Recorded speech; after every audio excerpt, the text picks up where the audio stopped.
Dios les bendiga a todos y todas en esta hermosa noche del Señor, noche de miércoles, 7:30 de la noche, hora de Puerto Rico, ¿verdad? Para beneficio de aquellos que nos escuchan y nos ven fuera de Puerto Rico. Sean todos bienvenidos y bienvenidas a este espacio que ofrecemos cada miércoles de estudio bíblico. Un saludo a nombre de este que les abre, el pastor Pedro González, y a nombre de nuestra congregación, la Primera Iglesia Bautista de Cupey, que miércoles tras miércoles organiza este estudio bíblico para que usted pueda disfrutarlo desde la comodidad de su casa. Para beneficio de aquellos que quizás no saben dónde estamos localizados, la Primera Iglesia Bautista de Cupey se encuentra en el 728 de la calle Astor de la urbanización Venus Garden, en el área de Cupey, en San Juan, Puerto Rico. Así que siempre decimos la dirección por si alguien en algún momento dado no nos ha visitado y quiere compartir con nosotros algunos de nuestros servicios, pueda hacerlo, ¿verdad? Que con mucho gusto, ¿verdad? Estaremos siempre recibiéndolo. Y de hecho, déjeme decir, estuvimos muy contentos el pasado domingo, porque estuvimos recibiendo la visita de una joven de la ciudad de Bogotá, en Colombia. Estuvo en Puerto Rico y fue, ¿verdad? Nos había visto a través de internet, de estas transmisiones que hacemos los domingos en la mañana, y fue a compartir con nosotros allá a nuestro templo. Así que un saludo para Ana Catalina Heikel, que al día de ayer, martes, regresó nuevamente rumbo a Bogotá, Colombia, y ya debe estar ya allá en su patria, disfrutando de su casita. Así que si nos está escuchando, un saludo caluroso a nombre de nuestro y de nuestra congregación, la Primera Iglesia Bautista de Cupey, y gracias por haber separado ese espacio y compartir con nosotros de forma presencial, de forma física. Esperamos en algún momento dado, ¿verdad?, poder ir nosotros allá a Colombia y poder, ¿verdad?, de alguna forma agradecer también con una visita allá en Colombia, en su comunidad de fe. Así que nada, un abrazo grande y gracias, Ana Catalina, por haber compartido con nosotros el pasado domingo allí en Cupey. ¿Okay? Así que, como les dije, vamos a estar cubriendo en esta noche el nacimiento de Jesús, pero claro, no es que vamos directamente allá a Belén a cubrir el nacimiento, sino que vamos a tratar de ver los acontecimientos, según nos narra la Biblia, que ocurrieron alrededor de este nacimiento, un poco antes, durante y quizás un poco después, qué cosas acontecieron, qué cosas fueron pasando. Así que sobre eso vamos a estar hablando en esta noche. Recuerde, para cubrir todo lo que tiene que ver con el nacimiento de Jesús, lo he dicho varias ocasiones, pero siempre podemos repasarlo para efecto, ¿verdad?, de uno ir refrescando la memoria, ¿verdad?, y repasando la información que quizás uno ya sabe. Recuerde que cuando hablamos del nacimiento de Jesús, no podemos hacer referencia al Evangelio de Marcos. Los que han seguido el estudio del Evangelio de Marcos que estamos llevando durante todo este tiempo saben que cuando comenzamos el estudio, ya Jesús es un adulto, ya prácticamente cuando él es bautizado y comienza su ministerio. Así que el Evangelio de Marcos no cubre lo que es el nacimiento de Jesús. Así que no nos sirve de referencia, por lo menos en el aspecto de su nacimiento y de los acontecimientos alrededor de este. De la misma forma, el Evangelio de Juan tampoco cubre el nacimiento de Jesús. Juan, el autor, ¿verdad?, del Evangelio de Juan, se concentra más en expresar de una forma u otra la divinidad de Jesús, y lo hace haciendo referencia así, ¿verdad?, a su preexistencia antes de nacer humanamente, ¿verdad?, que desde el principio era el verbo y el verbo era con Dios y el verbo era Dios, dice el Evangelio de Juan en su principio. Así que lo que hace más bien es establecer esa existencia eterna de Cristo, siendo parte de esa Trinidad que es Dios. Así que tampoco el Evangelio de Juan nos sirve para hablar sobre el nacimiento de Jesús, porque no cubre tampoco. Así que solamente podemos depender de dos evangelios, es el Evangelio de Mateo y el Evangelio de Lucas. Ambos, estos dos evangelios, de los 4 evangelios que tenemos en nuestra Biblia, son estos dos, el de Mateo y el de Lucas, el que nos tienen la información necesaria para poder cubrir todo lo que acontecía o aconteció alrededor del nacimiento de Jesús. ¿Okay? Hay algunas cosas que ambos concuerdan, que se repiten quizás en ambos casos de una forma u otra, pero hay otros acontecimientos que solamente los narra Mateo y otros acontecimientos que solamente los narra Lucas, y eso es muy bueno porque lo que quizás Mateo no cubre, lo cubre Lucas, y nos permite en un momento dado, nos permite de una forma mejor, más efectiva, el poder cubrir, ¿verdad?, la información necesaria para tener una idea bastante clara de lo que fue el nacimiento y los acontecimientos previos al nacimiento de Jesús. ese aspecto, ¿verdad?, ayuda mucho. De hecho, en una ocasión hace bastantes años atrás, yo escribí un drama de Navidad, y el drama era sobre el nacimiento de Jesús. Recuerdo, era un musical, era un musical. La música no la escribí yo escribí la parte del drama, de las escenas. Un buen amigo, se llama Carlos González, músico excelente. Le dimos, ¿verdad?, el libreto, le explicamos de qué se trataba el drama y lo que queríamos cubrir. Él nos escribió las canciones necesarias para este drama musical, y fue una cosa espectacular. Así que saludos para Carlos González, donde quiera que se encuentre, ¿verdad?, quien nos permitió, ¿verdad?, disfrutar de una música excelente que él brindó. Pero digo todo esto porque cuando escribí ese drama en aquella ocasión, hace muchos años, fue a estos dos evangelios que tuve que recurrir, tanto el de Mateo como el de Lucas, y tratar de llevarlos de una forma u otra, a ponerlos en cierto orden, ¿verdad? Porque obviamente no es que uno escribe de una forma que usted pueda ponerlo exactamente en orden, así que uno trata, ¿verdad?, dentro del análisis que uno hace, coger la información de ambos evangelios y tratar de ponerlos en un orden lógico, cronológico.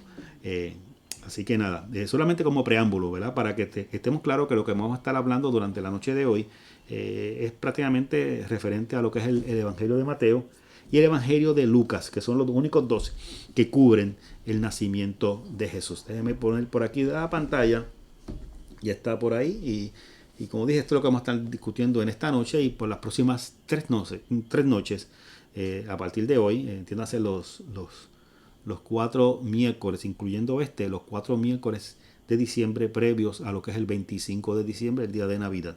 Vamos a estar cubriendo esta información que siempre es bueno refrescarla, y siempre es bueno volverla a cubrir, el nacimiento de Jesús. Explicado todo esto, vamos entonces a ir pasando, a comenzar, ¿verdad?, en esta hora con la información.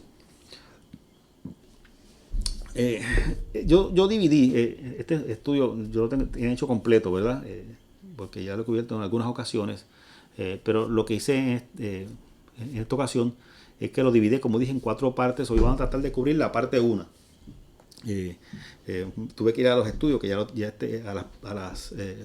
PowerPoint que tengo hecho, ¿verdad?, que es el que usted está viendo en pantalla, y tuve que ir a repasarlo y también a dividirlo en partes más o menos, ¿verdad?, para no cortarlo en lugares que no fuesen muy lógico cortarlo.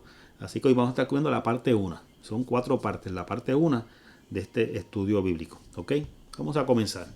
Y para ir tratando de ir llevando esto en lo más posible, como expliqué, en un orden cronológico, vamos a estar saltando entre Lucas y Mateo. No es que vamos a cubrir un evangelio y después otro, referente, ¿verdad?, al nacimiento de Jesús, sino que vamos a ir brincando de Lucas a Mateo de acuerdo a como entendemos, ¿verdad?, que debe darle un sentido lógico o cronológico a lo que vamos a estar discutiendo en esta noche. Vamos a comenzar con el Evangelio de Lucas. Lucas, en su capítulo 1, los versículos del 5 al 7. Vamos a leer por aquí, después seguimos por ahí. Déjenme ver que veo un comentario. Mi hermana Zoraida escribe por ahí, tu sobrino, o sea, mi sobrino, José, va de rey mago, negro como tú. Ella dice eso porque cuando yo estaba en la escuela elemental en 6º grado, allá en la Geraldo Sellés Solá, la escuela elemental creo que ya no existe, fue una de las que cerraron, me dio mucha pena. Es la escuela superior la escuela elemental que está frente al parque de pelota al lado de Monteatillo, allí en las parcelas Falú. Yo estudié en mi escuela elemental desde 1er grado hasta 6º grado, y en un grado, no recuerdo en cuál fue 2º, 3º, no recuerdo en qué grado. En unas navidades se hizo, ¿verdad?, una dramatización. A mí me tocó hacer uno de los Reyes Magos, ¿verdad? Y obviamente me tocó el prieto, ¿verdad?, el negro, ¿verdad? Que era el que más yo daba el papel. Así que esa es la referencia que está haciendo ella. Así que a mi sobrino, a José, le tocó en esta ocasión ser, ¿verdad?, ese rey. Así que nada, digo rey, ¿verdad?, para tratar de recuerda que estamos hablando lo más bíblicamente correcto. Rey, ¿verdad?, desde la perspectiva cultural. Sabemos que son los magos de Oriente, bíblicamente hablando, pero dentro de la cultura popular de Puerto Rico son los Reyes Magos. Así que eso lo cubriremos más adelante, quizás en el primer estudio de enero, cuando comience el año, ¿verdad? Antes del Día de Reyes, estaremos cubriendo quizás un estudio al respecto para repasar esas cositas que siempre son importantes en cuanto a los Reyes Magos. ¿Ok? Así que vamos a continuar, vamos adelante. Y saludos para mi hermana en esta hora. Dice Lucas 1, del 5 al 7, dice de la siguiente manera. Cuando Herodes era rey en Judea, hubo un sacerdote judío llamado Zacarías. Era miembro del grupo sacerdotal de Abías y su esposa, Elizabeth, también pertenecía a la familia sacerdotal de Aarón. Zacarías y Elizabeth eran justos a los ojos de Dios y cuidadosos en obedecer todos los mandamientos y las ordenanzas del Señor. No tenían hijos porque Elizabeth no podía quedar embarazada y los dos eran ya muy ancianos. ¿Ok? Por aquí, ¿verdad? Cuando hablamos del nacimiento de Jesús, tenemos que comenzar por aquí. Obviamente, esto es una historia que es muy importante, ¿verdad? Para lo que es el nacimiento de Jesús. ¿Ok? Vamos a hablar qué sabemos de esta pareja, tanto, ¿verdad? De esta pareja que estamos cubriendo en esta hora. Lo primero es que ambos, ¿verdad? Ambos, en este caso, ¿verdad? Tanto Elizabeth, ¿verdad? Y Zacarías, ambos eran, como dije en un momento, tanto Zacarías como Elizabeth, eran ambos de una familia sacerdotal. Esto es bien importante porque se supone, ¿verdad? Dentro de lo que era el templo judío en Jerusalén, quienes eran los sacerdotes, los que trabajaban en este templo, los que se encargaban, ¿verdad? De todo lo que era la liturgia, de todo lo que era el cuidado del templo, de tantas cosas que había que hacer. Era importante que quienes trabajaran en este templo tenían que ser de una línea sacerdotal.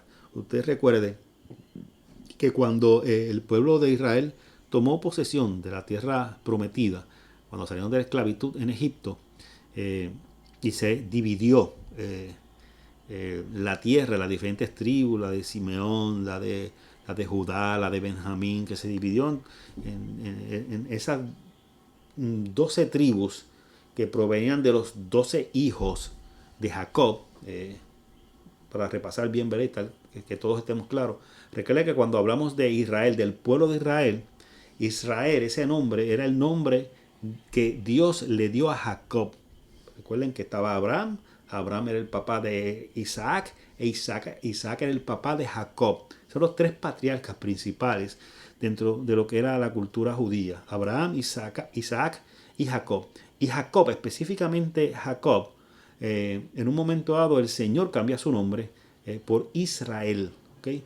Y este hombre Jacob tenía 12 hijos. Y cuando digo 12 hijos, eran 12 hijos varones. Habían hijas, mujeres. Dina, por decir un ejemplo, ¿verdad? Pero habían hijas también, pero obviamente dentro de esa cultura solamente se mencionaban a los hombres. Así que estos 12 hijos provienen, cuando llegan a Egipto, ¿verdad? Y se establecen allí en Egipto, huyendo del hambre que había en su tierra, allí comienzan a crecer como pueblo y estos 12 hijos, que cada quien tenía sus respectivas familias, comienzan a crecer y dentro de ese crecimiento, cada uno de estas familias, de cada uno de estos 12 hijos de Israel, se fueron convirtiendo prácticamente en pueblos enteros. Eran muchos, eran miles en cuestión de descendencia. Y obviamente cada uno de estas tribus, eran de los 12 hijos, no exactamente, hay dos tribus, ¿verdad? Que no eran hijos necesariamente, sino eran más bien nietos de Jacob, pero eso sería otro estudio, lo vamos a cubrirlo ahora. Lo importante es que de esas 12 tribus, solamente la de Leví, que era uno de los hijos de Israel, solamente la de Leví no se le otorgó tierra. Ellos estaban encargados de lo que era el sacerdocio.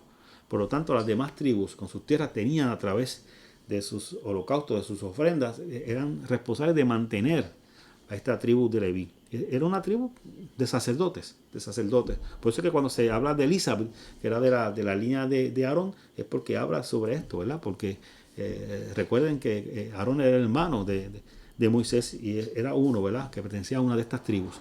Así que lo primero que establece este pasaje es que ambas personas, tanto Zacarías como Elizabeth, provenían de una familia sacerdotal. Y también dice el pasaje que ambos eran justos.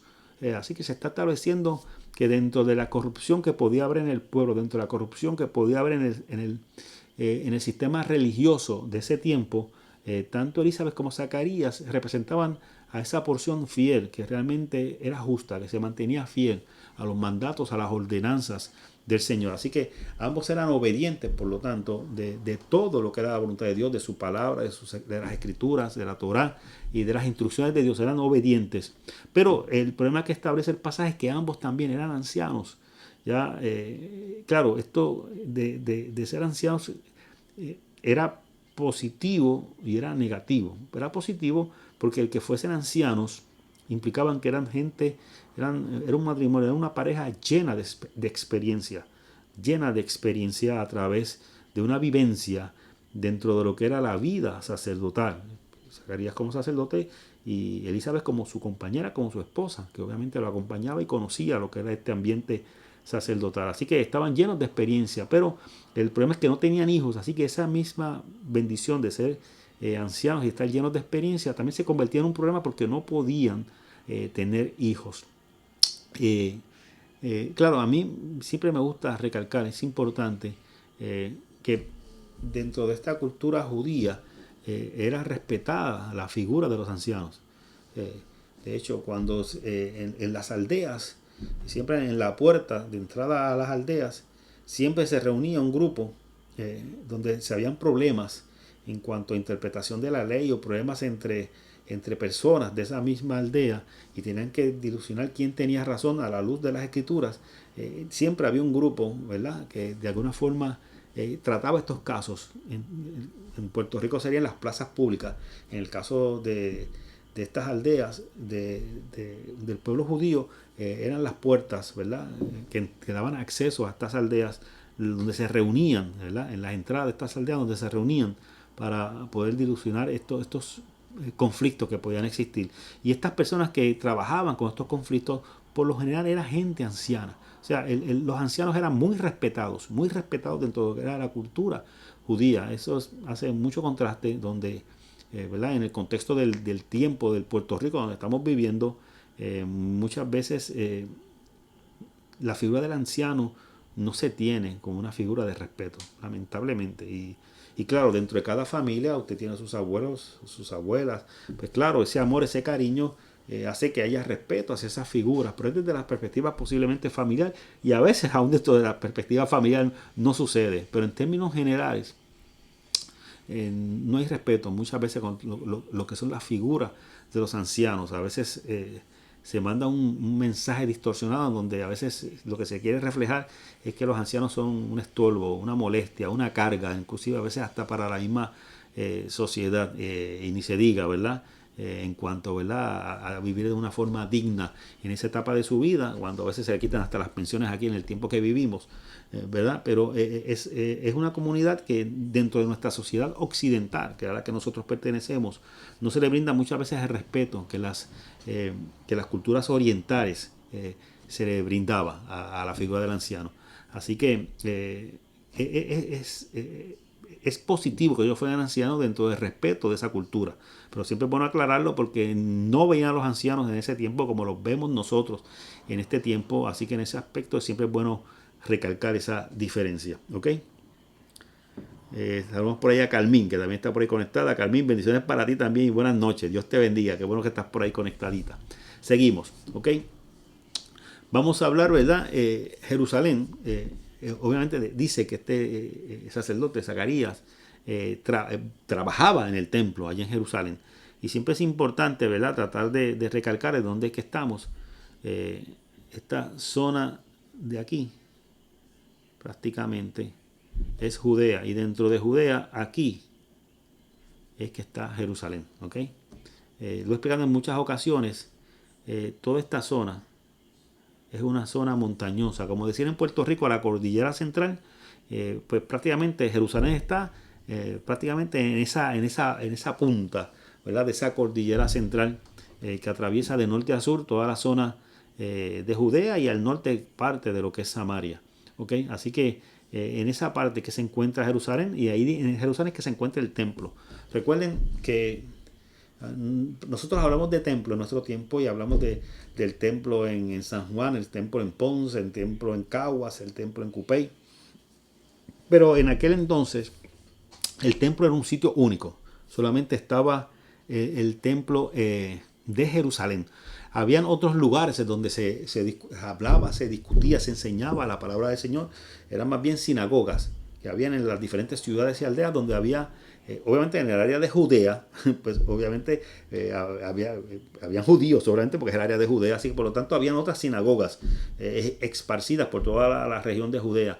Pero cuando usted iba allá a tierras gentiles, como era en la zona de Galilea, aún más arriba, ¿verdad? En Siria, donde habían comunidades judías, se hacían sinagogas para esta comunidad judía que vivía en estos lugares poder comunicarse, mantenerse unidos, recibir la enseñanza de la Torá, existía. Pero como templos, eran sinagogas, ¿verdad? Que tenían ese fin de solamente mantener las comunidades judías unidas y poder servir como lugar donde enseñar la Torá. Pero en términos de templo, solamente en Jerusalén era que estaba el templo principal. Esto tiene muchas razones. Recuerde que este fue el templo que en un momento dado David quería construir. El Señor no se lo permitió, fue Salomón quien construyó este templo, pero este templo con el tiempo fue destruido. Y es posteriormente cuando el pueblo de Israel regresa, el pueblo judío regresa del exilio en Babilonia, en este caso de Persia, pues ya Babilonia había desaparecido, era Persia quien era el imperio en ese momento. Cuando regresan, reconstruyen el templo. Y este templo sí sirvió un momento dado, pero también se fue deteriorando, y fue en el tiempo de Herodes el Grande donde él restauró nuevamente, él hizo una remodelación, unas mejoras a este templo. Ese es el templo, era el templo de Herodes, y se dice de Herodes no porque era dedicado a él, sino porque fue quien reconstruyó, no reconstruyó porque estaba reconstruido, sino remodeló, ¿verdad? Le hizo unas expansiones y unas mejoras al templo. Y ese es ese templo de Herodes en el cual, ¿verdad?, se conocía en el tiempo de Jesús, ¿ok? Así que, claro, también ese templo existía por razones políticas. David fue muy hábil en eso. David centralizó todo lo que era el aspecto religioso en Jerusalén. ¿Por qué?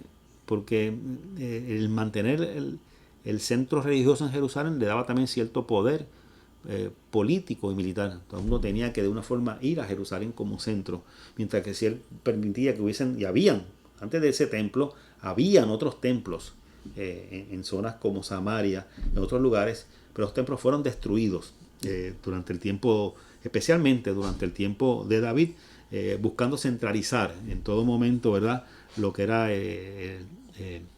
las ofrendas, los holocaustos, tratar de concentrarlos lo más posible en Jerusalén como centro de lo que era en aquel entonces el imperio israelita, pero también el centro religioso para ellos, ¿ok? Así que he explicado todo esto, déjame borrar todo esto por aquí y seguimos, ¿ok? Seguimos leyendo en Lucas, ahora capítulo 1, seguimos el capítulo 1 de Lucas, ahora del versículo 8 al 10. Dice lo siguiente: cierto día, Zacarías, de quien es el sacerdote que estamos hablando ahora mismo, el esposo de Elizabeth, cierto día Zacarías se encontraba sirviendo a Dios en el templo, porque su grupo de sacerdotes estaba de turno esa semana. Se turnaban los sacerdotes, ¿verdad?, para servir en el templo, y estaba el turno que le correspondía al grupo donde estaba Zacarías. Como era de costumbre, entre los sacerdotes le tocó por sorteo entrar en el santuario del Señor y quemar el incienso. Mientras el incienso se quemaba, una gran multitud estaba afuera orando, ¿ok?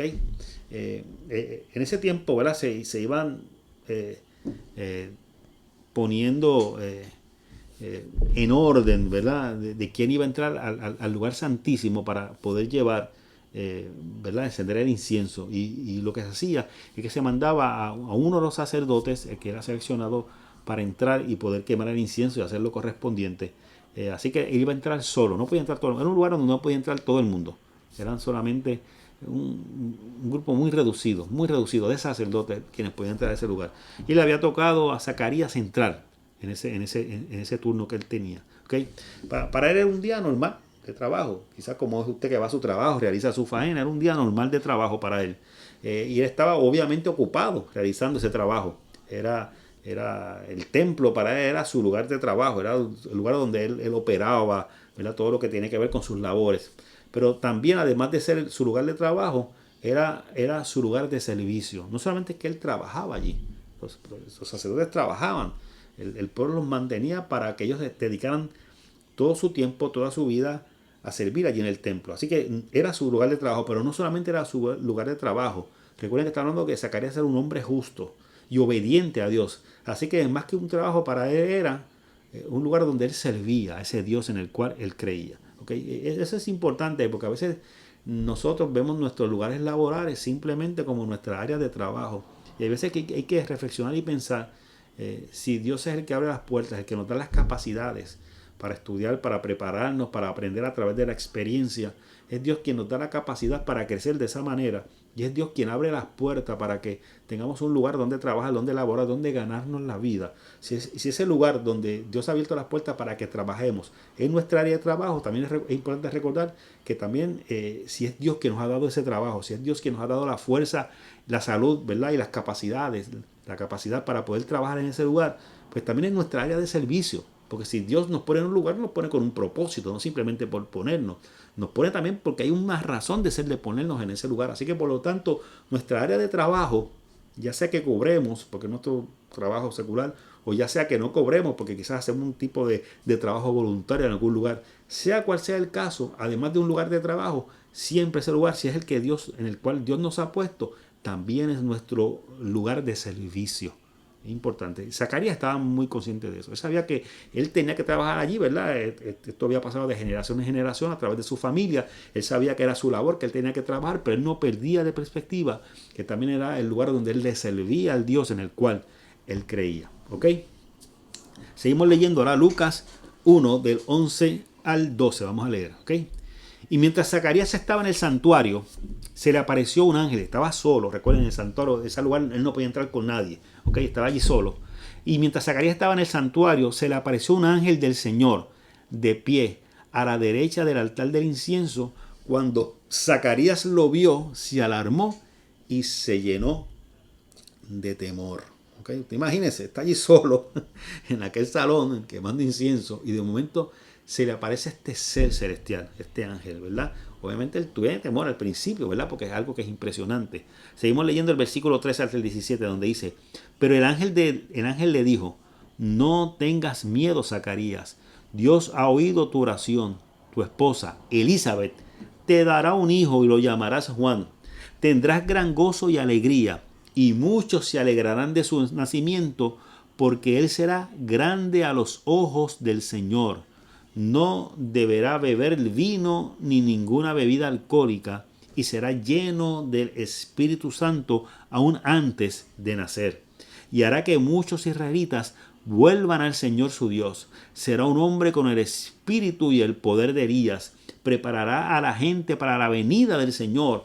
Inclinará el corazón de los padres hacia los hijos y hará que los rebeldes acepten la sabiduría de los justos. El ángel obviamente le está profetizando a Zacarías, le está diciendo que no solamente que va a tener un hijo con su esposa Elizabeth, sino que ese hijo viene con un propósito del Señor, y que es un propósito muy, muy especial, porque es preparar el camino para aquel que era el Hijo de Dios, que era el Mesías esperado por el pueblo. ¿Ok?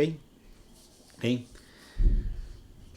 esta parte que hemos leído ahora mismo, ¿verdad? También es la primera aparición de un ángel. A lo largo de lo que es el nacimiento de Jesús, si nos vamos a dar cuenta en estos próximos miércoles, en muchas otras lecturas referentes a lo que es el nacimiento, los acontecimientos alrededor del nacimiento de Jesús, vemos la aparición de ángeles, siempre, de un ángel o de varios ángeles.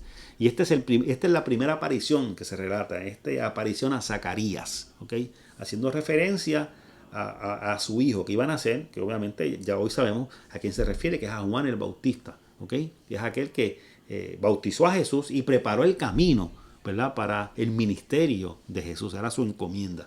¿Okay? El pasaje indica que Zacarías estaba orando porque no tenía hijos, obviamente, ya se había indicado. Y la aparición del ángel Gabriel trae la respuesta a su oración. ¿Ok? La respuesta. ¿Ok? La aparición del ángel le causa temor, dice el pasaje. Y un ángel, hay que también establecer que un ángel, dentro de lo que es el lenguaje que se está utilizando, el hebreo originalmente, pero posteriormente el griego, un ángel es un mensajero de Dios. El mensaje de Dios puede llegar en cualquier momento, ¿verdad? Como en el caso de Zacarías, el mensaje de Dios puede llegar en cualquier momento. En el momento que usted menos se lo espera, puede llegar un mensaje de Dios a su vida. ¿Ok? Me dice por ahí nuestra hermana Mirta que se está congelando por momentos. A los demás hermanos que me están viendo, si usted ve que se está congelando, me lo escribe para saber, ¿verdad? Para saber que el problema no sea mío o quizás es la señal en casa de Mirta. Así que los demás que me están viendo, siempre es importante, escríbame. Si tiene problemas de que se esté frizando, congelando, escriba para saber, ¿ok? Nos escribe por aquí nuestra hermana Lidia, dice, pastor, ¿qué quiere decir el verso 17? El espíritu y el poder de Elías. Mira, cuando dice el espíritu y el poder de Elías es algo simbólico que está diciendo. Lo que está diciendo Elías es uno de los profetas por excelencia.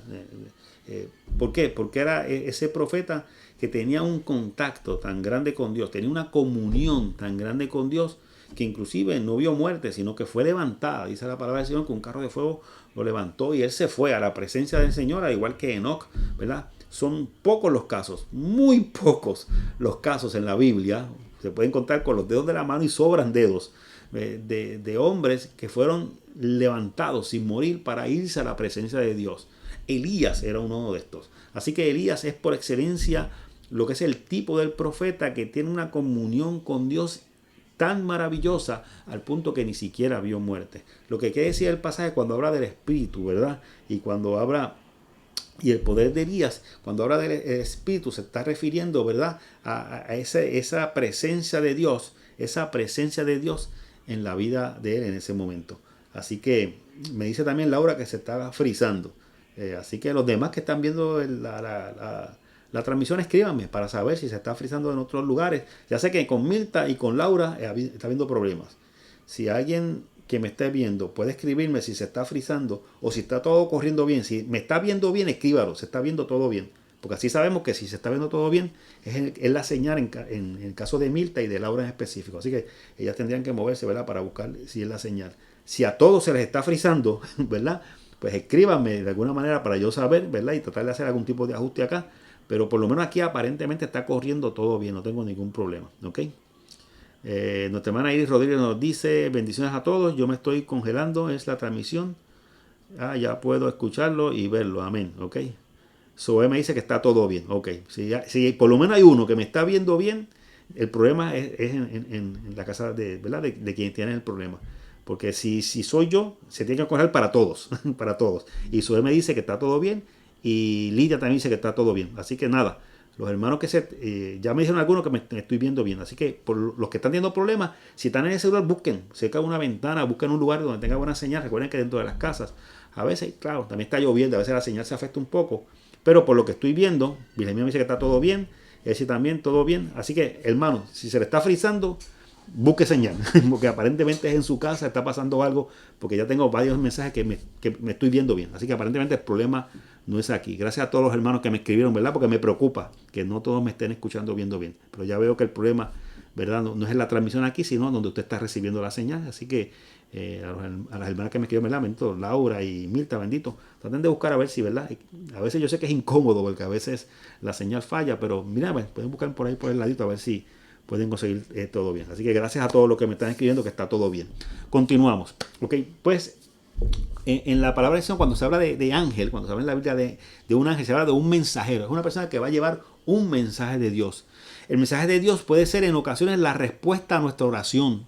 Ese mensaje puede ser la respuesta a nuestra oración, pero siempre será parte del plan de Dios. Esto es importante, ¿okay? Porque a veces nosotros oramos buscando que Dios haga algo.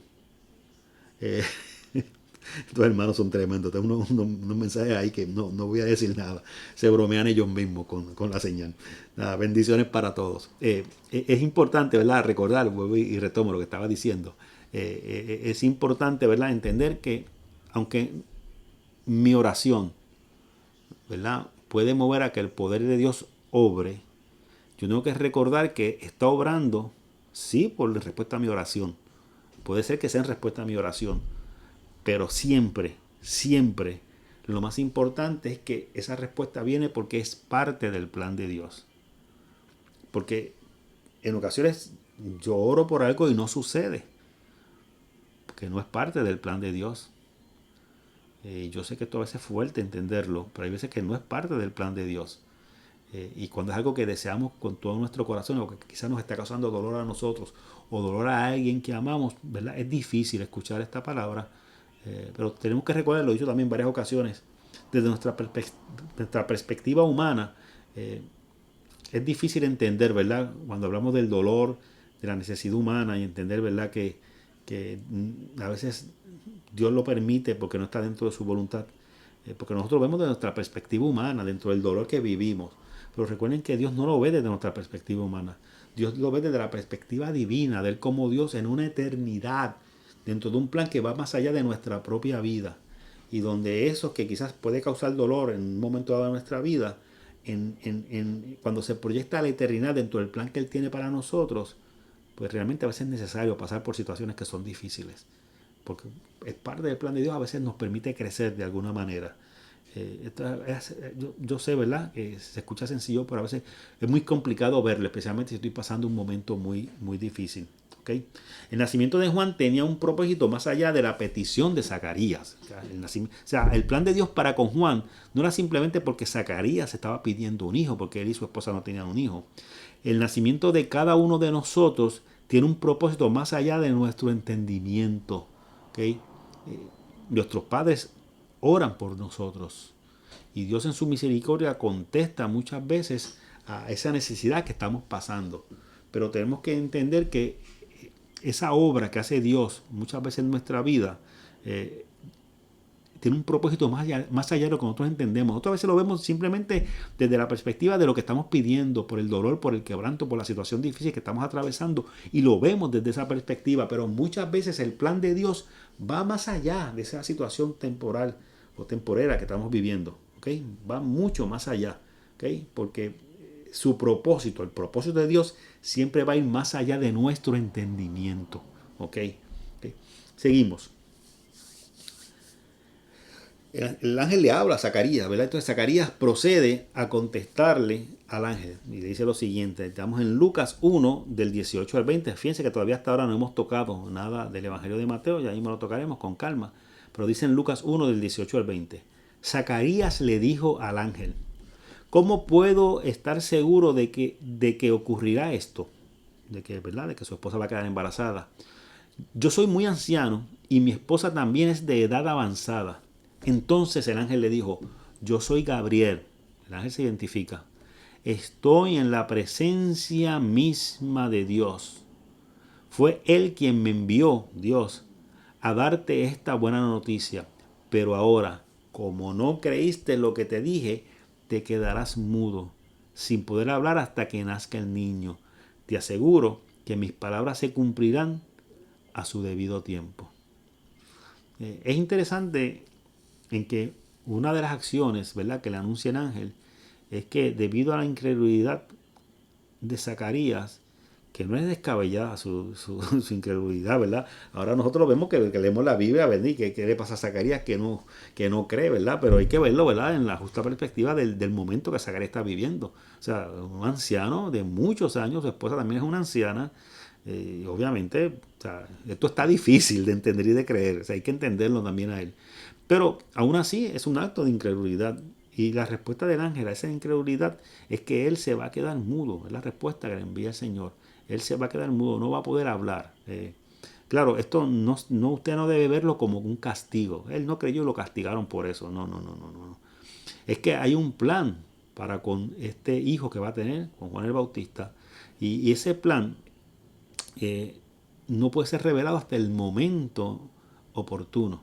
Así que si ya de entrada Zacarías está mostrando con su incredulidad que no es bueno para, ¿verdad?, para entender que Dios está en el asunto, que hay unos planes, quizás hasta él hablar, porque ya le ha sido revelado la razón de ese niño.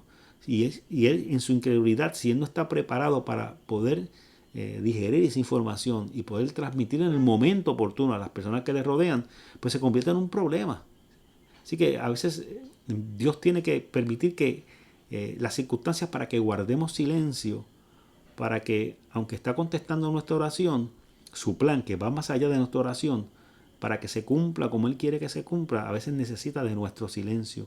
Y nuestro silencio significa esperar el momento del Señor para poder hablar lo que Él quiere que hablemos. No es hablar simplemente lo que yo entiendo que está bien o que está mal, sino hablarlo cuando entendemos que es el momento en que Dios quiere que lo digamos, el momento adecuado.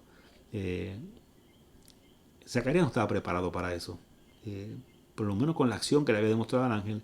Así que era mejor que él guardara silencio, era mucho mejor que él quedara mudo, que no pudiese hablar hasta el momento indicado para que el plan de Dios no se dañara. Pero yo quiero hacer énfasis en esto. No es que lo está castigando,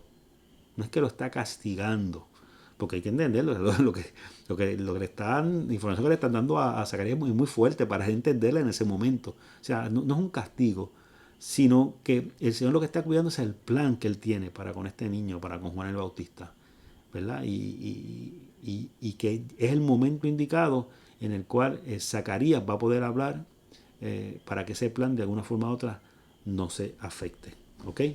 Seguimos. Llega la duda. La edad y la experiencia no son garantías de no dudar del mensaje que nos da el Señor. Esto es bien importante porque Zacarías es un hombre anciano, de experiencia, ya lo establecimos, un hombre de experiencia y de respeto dentro de esa comunidad judía en la cual él vivía, a la cual él pertenecía. ¿Ok? Pero aún con la edad que él tenía, aún con la experiencia que él poseía, eso no se convierte en una garantía, ¿verdad? De que no vamos a dudar en un momento dado. La prueba es el mismo. O sea, aún con todo, ¿verdad? Ese cúmulo de experiencias que él había vivido, viviendo prácticamente en el templo gran parte de su vida, y aún así en un momento él no pudo discernir el mensaje de Dios que estaba recibiendo a través del ángel. No podía discernirlo y hubo dudas.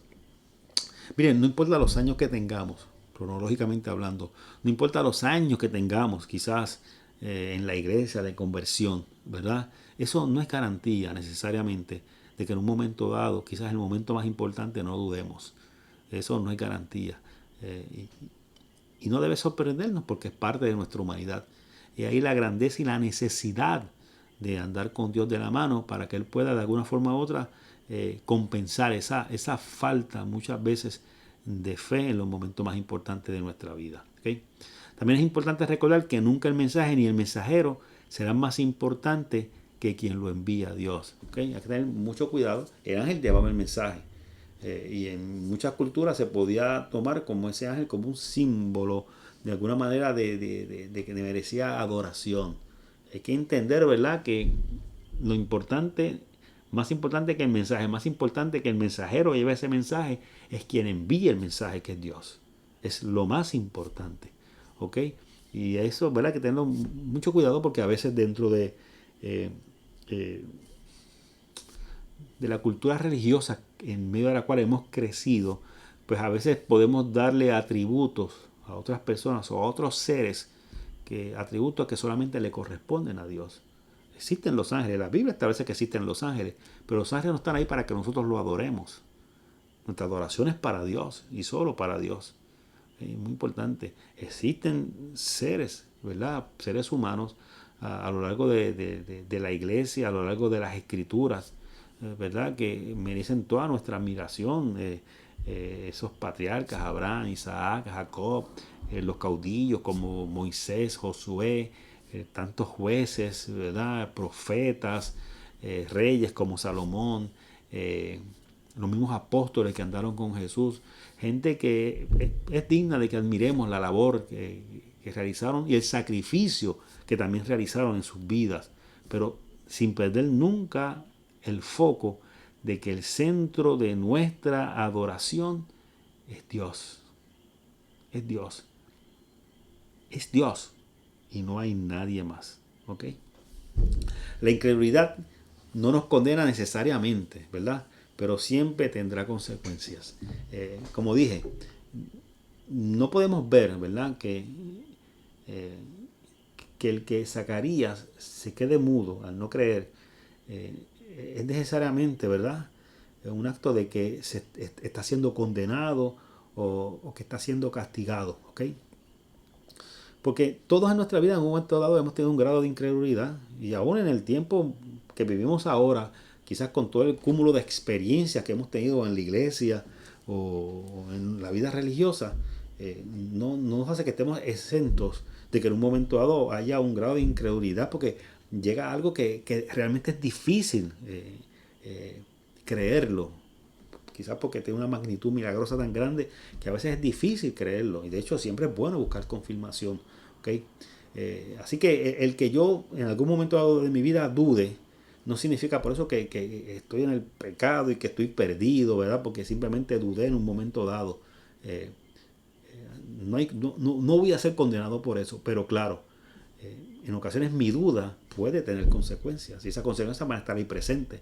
No como castigo, sino porque simplemente es consecuencia de yo haber dudado.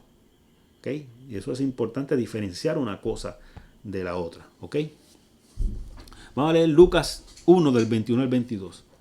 La gente, recuerden que Zacarías estaba dentro del santuario en ese momento, quemando el incienso, y que se le aparece el ángel, le habla y él le contesta luego, ¿verdad? Tiene esas dudas, le contesta al ángel. Toda esta conversación con el ángel que está teniendo Zacarías está aconteciendo. Pero mientras tanto, está pasando algo afuera, ¿okay?, de ese santuario donde está Zacarías. Eso lo encontramos en el mismo capítulo 1 de Lucas, los versículos 21-22, que dice de la siguiente manera. Mientras tanto, la gente esperaba a que Zacarías saliera del santuario y se preguntaba, ¿por qué tarda tanto? Cuando por fin salió, no podía hablarles. Ya sabemos lo que pasó, el ángel se lo dijo. Entonces, por las señas que hacía y su silencio, se dieron cuenta que seguramente había tenido una visión en el santuario. ¿Ok? La gente de afuera sabe, aquí pasó algo. Este hombre es un hombre de Dios, es un hombre que ha sido fiel a Dios, un hombre que ha cumplido fielmente con sus responsabilidades aquí en el templo y con Dios, ¿verdad? Y este hombre sale en este estado, no puede hablar siquiera. Aquí tiene que haber pasado algo allá adentro con este hombre. ¿Ok? Seguimos. Las personas siempre verán nuestra experiencia desde el exterior y desde la perspectiva, y de esa perspectiva es que la van a interpretar, ¿verdad? La gente vio a Zacarías que estaba mudo y llegó a conclusiones por lo que veía exteriormente. No habla, quizás su rostro está afectado, o sea, por las apariencias externas, la gente siempre de una forma u otra va a interpretar lo que está pasando en nuestra vida. ¿Por qué? Porque no está en nuestro corazón y no está dentro de nuestra mente, no puede ver nuestros pensamientos, solamente Dios.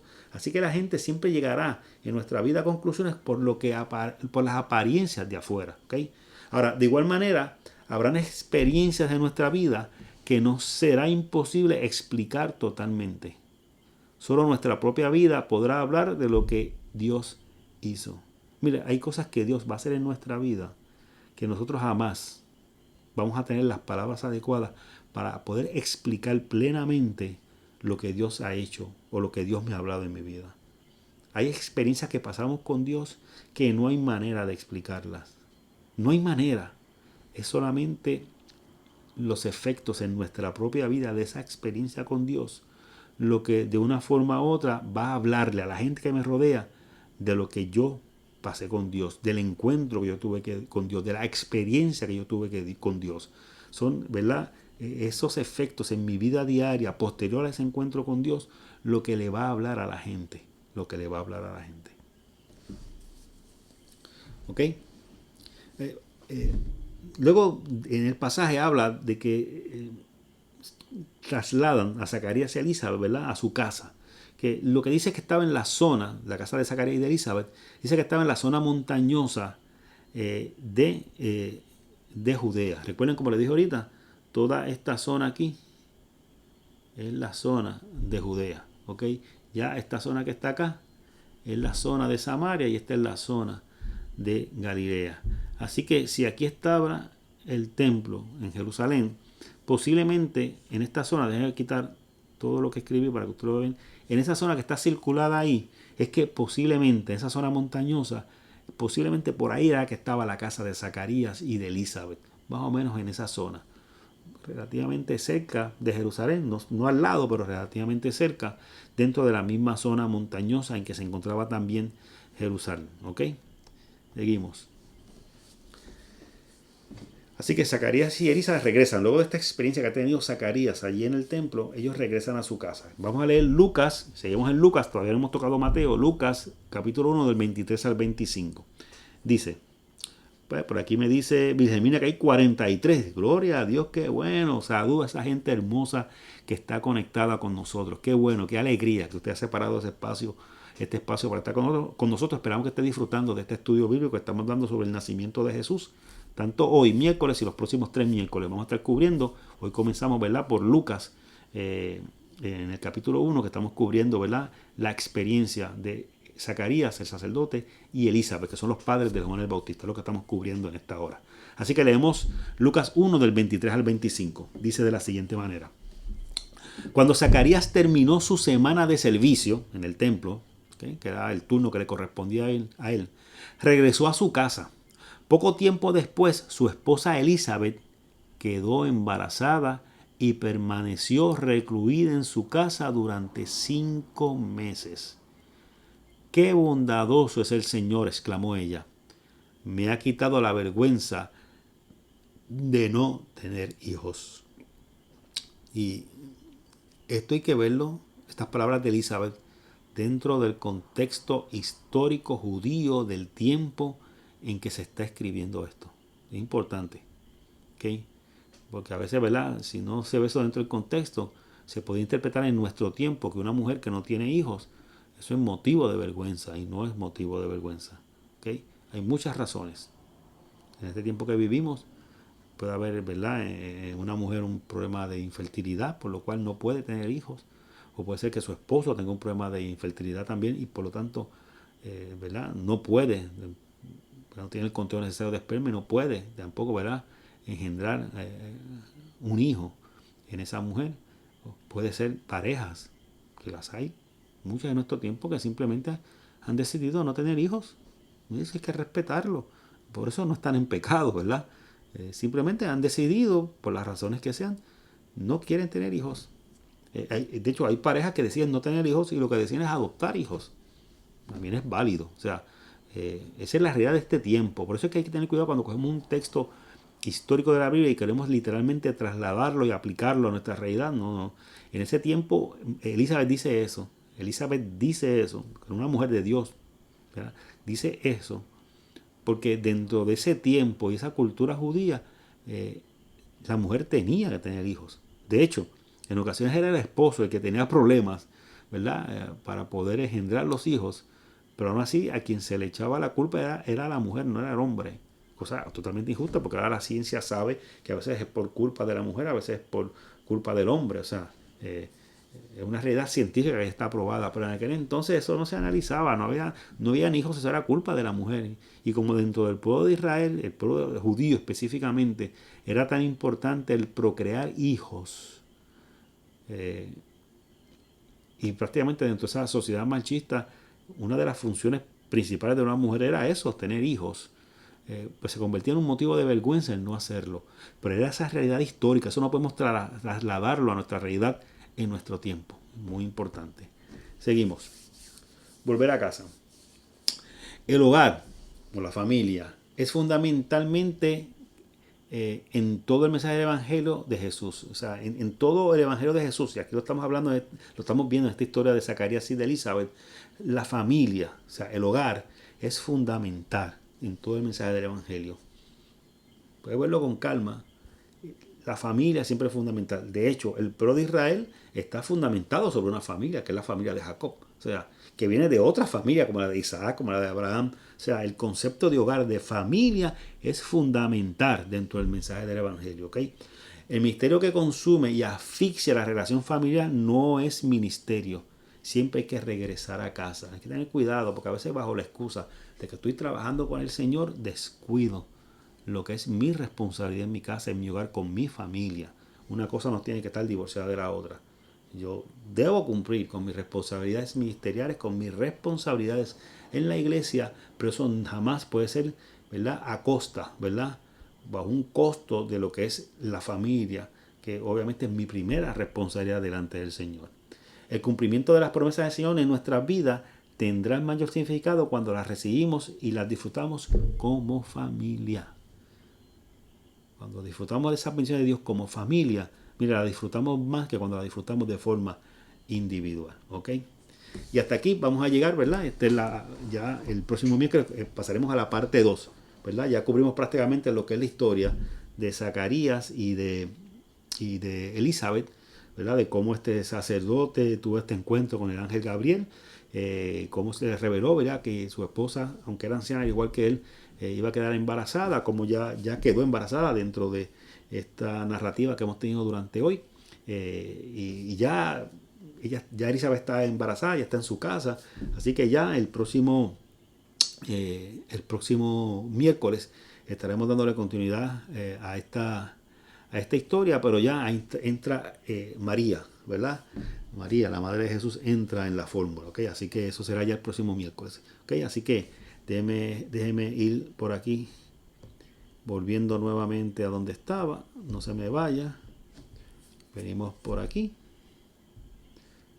eso es, y nos alejamos un poquito por acá, ¿ok? Ya con esto estamos ya prácticamente terminando el estudio de esta hora. Nos dice nuestra hermana Gloria Molina por ahí, era una presión muy fuerte para la mujer, eso es así, muy fuerte. Y no te creas, Gloria, en aquel tiempo vente una presión muy fuerte para la mujer. Pero yo me atrevería a decir que a veces hasta en nuestro tiempo, claro, es un contexto totalmente diferente, como expliqué hace un momento, pero ahora en nuestro tiempo se le mete una presión a veces indebida a la mujer. Si la mujer tiene cierta edad en específico, ya empiezan a preguntarle, ¿verdad? Oye, pero tú no te vas a casar. Y si la mujer está casada y no ha tenido hijos, oye, pero ¿cuándo tú vas a tener hijos, verdad? Y se le mete una presión muy fuerte a la mujer. Claro, cuando es una pareja, la pareja, pero yo entiendo que la presión más fuerte siempre en nuestro contexto cultural en Puerto Rico, la presión más fuerte se le pone a la mujer en esta cuestión de casarse, de estar embarazada, de tener hijos, una presión muy fuerte, muy fuerte. Yo creo que estas generaciones que están levantando han aprendido ya a moverse con esta realidad y ya no le hacen mucho caso a los comentarios, es lo que yo he aprendido, ¿verdad?, conociendo esta juventud de este tiempo. Pero aún así la presión existe y se le pone, Gloria, en este tiempo. Se hacía en el pasado, ¿verdad?, mucho más fuerte en el tiempo de Jesús, en el tiempo del pueblo judío, pero aún en estos tiempos se le mete presión a la mujer y diría yo de forma indebida. Tener mucho cuidado, ¿verdad?, porque hay que respetar las decisiones de cada persona. Hay mujeres que deciden no tener hijos o parejas que deciden no tener hijos, hay que respetárselo, eso es parte, ¿verdad?, de la libertad que tenemos. El problema no es si tengo uno o dos o 10 o ningún hijo. El problema es vivir una vida, ¿verdad?, que de alguna forma me mantenga cerca de Dios y de su voluntad. ¿Ok? Saludamos por ahí a Natanya, que está por ahí saludando. Saludos y bendiciones para ti también, Natanya. Muchas bendiciones. Qué bueno que estás por ahí conectada con nosotros en esta hora. Saludos allá donde te encuentras en esta hora. Entiendo que fuera de Puerto Rico, así que saludos y bendiciones. Ok, ya con esto, como dije, ya terminamos este espacio de esta noche. Gracias a todos los que se han conectado de una forma u otra. Nos quedamos como por los 40, dijo Inésita, después Virgen me dijo 43. Así que vamos a ver por dónde nos quedamos por ahí, pero fue un número grande. Gracias a todos. Recuerden, vamos a seguir en estos primeros 4 miércoles de diciembre. Vamos a seguir cubriendo la historia del nacimiento de Jesús. Así que manténganse en contacto con nosotros. Nos dice nuestra hermana Gloria, por eso hay mucha violencia hacia la mujer, por eso mismo. Porque la sociedad, aunque no debería ser así, la sociedad sigue viendo, claro, ha mejorado. Será no injusto si decimos que no. Ha mejorado, gracias a la educación ha mejorado mucho. Pero también seríamos ingenuos, ¿verdad?, si dijéramos que esto ha desaparecido totalmente. No ha desaparecido. Hay mucha violencia hacia la mujer porque lamentablemente se sigue viendo en muchas ocasiones como un objeto. Se sigue viendo como un objeto. En muchas ocasiones como una pertenencia, ¿verdad? No debería ser, pero pasa todavía. Pasa. Por eso es que es tan necesaria la educación de nuestros niños, de nuestras niñas.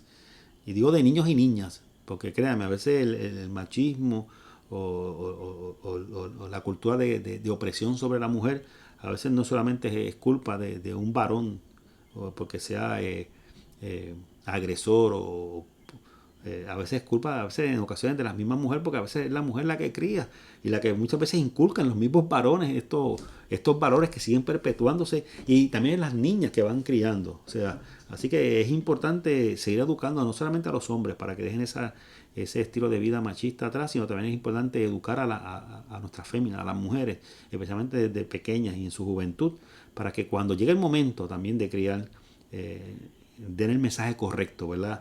De cordialidad, de respeto, ¿verdad? Hacia todas las partes, ¿verdad? Hacia el hombre y hacia la mujer en todo momento. Así que es muy importante. Y recuerden, mire, y estamos ya, si ven la mesita atrás, estamos ya decorando de Navidad, ¿verdad? Para que usted tenga ese ambiente navideño allá, ¿verdad? Mientras nos ve. Así que gracias a Dios y que siempre, ¿verdad? Nos hace el favor, ¿verdad? De poner todo muy bonito para que usted pueda disfrutar no solamente del estudio bíblico, sino que también pueda disfrutar también, ¿verdad? Visualmente de lo que está viendo en la parte posterior. Así que gracias a ella por haberme ayudado a esa decoración tan hermosa que tenemos en la parte de atrás, ¿ok? Así que saludos para todos ahora, saludos a Glory, a Iris, que está por ahí conectada. Si está Iris, está Pedro también por ahí conectado, Pedro Parrilla. Así que nada, bendiciones para todos, que la paz de Dios sea sobre ustedes, y recuerden, nos veremos prontito, y recuerden que el próximo domingo nos veremos nuevamente allá de forma presencial, o si no de forma virtual, en nuestro culto dominical a las 9:30, nuestro escuela bíblica dominical, y a las 10:30 nuestro servicio de adoración y predicación. Les esperamos a todos, ¿ok? Nos dice nuestra hermana Glory, bonita decoración, me encantan los reyes, claro que sí. Y el cuadrito lo conseguí yo, pero este otro que tengo por aquí, este hermoso que usted ve por ahí, se me lo regaló Sandra y Rafa. Y lo tengo por ahí, lo guardo con mucho cariño, ¿ok? Y Rafa dice a la camita ahora. Así que nada, hacía falta decir a la camita de Rafa. Dios me los bendiga, la paz de Dios con ustedes, y gracias nuevamente por estar compartiendo con nosotros de estos estudios bíblicos. Recuerden que Cristo es la Navidad. Celebre, pero siempre recordando que la razón de ser de nuestra Navidad es Cristo. Que eso no olvide eso nunca, ¿ok? Bendiciones. Y bendiciones para Marilis Santiago, que también saluda y nos envía bendiciones. A Marilis, Dios te bendiga, y gracias también por estar conectada con nosotros en esta hora. Con esto culminamos y con esto nos despedimos en esta hora. Así que ponemos los anuncios. Saludos a Ada Naceo, allá también a Ada en Salinas. Dios te bendiga, Ada, y gracias siempre por estar conectada con nosotros. Siempre me alegra mucho ver tu nombre por ahí escrito. Muchas bendiciones y saludos para ti allá en la zona sur. Hasta luego. Dios me los bendiga y la paz de Dios con ustedes. Pongo ahora el cierre para que usted pueda disfrutar también de esta hermosa alabanza y también pueda disfrutar de los anuncios que están ahí de forma gráfica. Hasta luego y Dios les bendiga.